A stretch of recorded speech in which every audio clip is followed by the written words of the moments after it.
बिहार विधानसभा की 4 सीटों पर उपचुनाव हो रहे हैं। दोपहर 3 बजे तक की अगर बात करें तो 45.3% वोटिंग हुई है।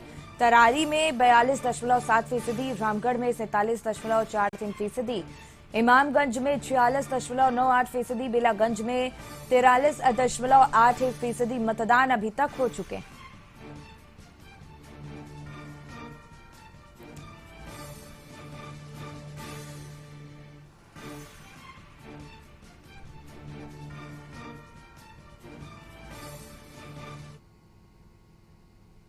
बिहार की 4 विधानसभा सीटों पर उपचुनाव हो रहे हैं। बेलागंज, इमामगंज, तरारी और रामगढ़ सीट के लिए वोटिंग हो रही है।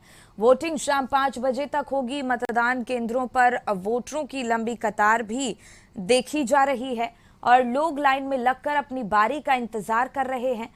सभी मतदान केंद्रों पर सुरक्षा के पुख्ता इंतजाम किए गए हैं और इस चुनाव को 2025 के विधानसभा चुनाव से पहले सेमीफाइनल के रूप में देखा जा रहा है।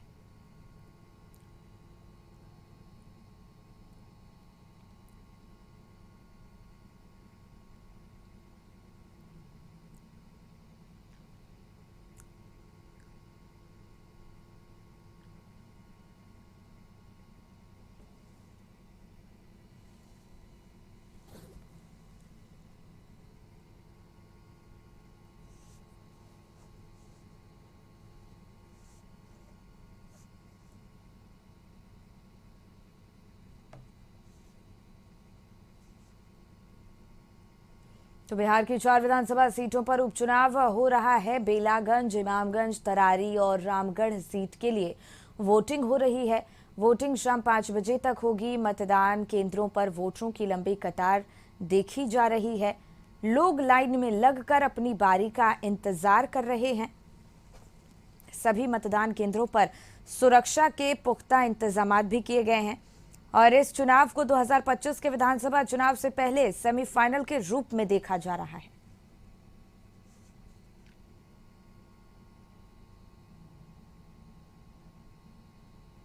इसी पर और ज्यादा जानकारी लिए हमारे सहयोगी आशुतोष जुड़ गए हैं। आशुतोष, 4 विधानसभा सीटों पर उपचुनाव हो रहे हैं। बेलागंज, इमामगंज, तरारी और रामगढ़ सीट पर वोटिंग की प्रक्रिया सुबह से ही हम देख रहे हैं। तस्वीरें भी लगातार दर्शकों तक पहुंचा रहे हैं।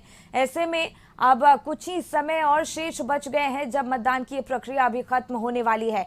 अभी क्या स्थिति देखने को मिल रही है?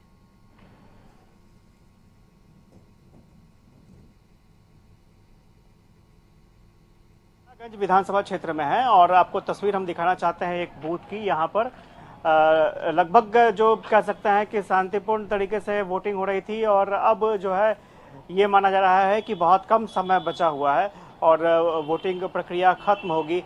3 बजे तक 43% के आसपास वोटिंग हुई थी बेलागंज में और इमामगंज की बात करें तो लगभग 47% वोटिंग हुई थी।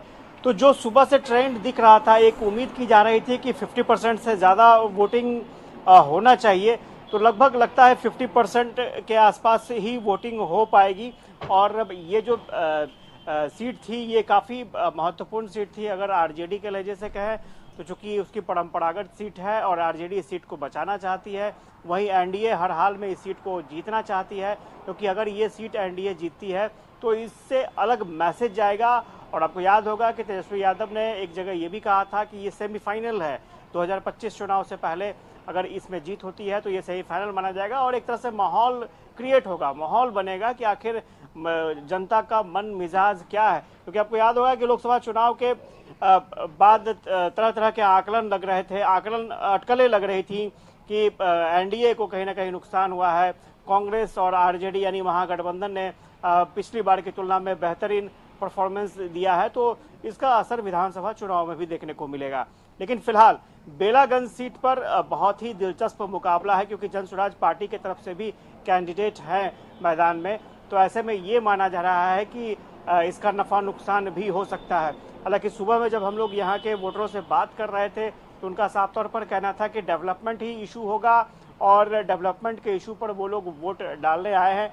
कई लोगों ने कहा कि डेवलपमेंट नहीं हुआ है, कुछ लोगों ने कहा कि वो डेवलपमेंट कुछ हुआ है, कुछ बाकी है। तो मिली जुली प्रतिक्रिया देखने को मिली थी। लेकिन इतना ज़रूर है कि बेलागंज के जो रिजल्ट होंगे, हो सकता है रिजल्ट चौंकाने वाले होंगे। उसी तरह से इमामगंज की भी परिस्थिति लगभग लग रहा है कि कुछ चौंकाने वाले रिजल्ट हो सकते हैं। आपने देखा कि इमामगंज में भी एक जगह वोट का बहिष्कार किया गया डेवलपमेंट के ही मुद्दे पर।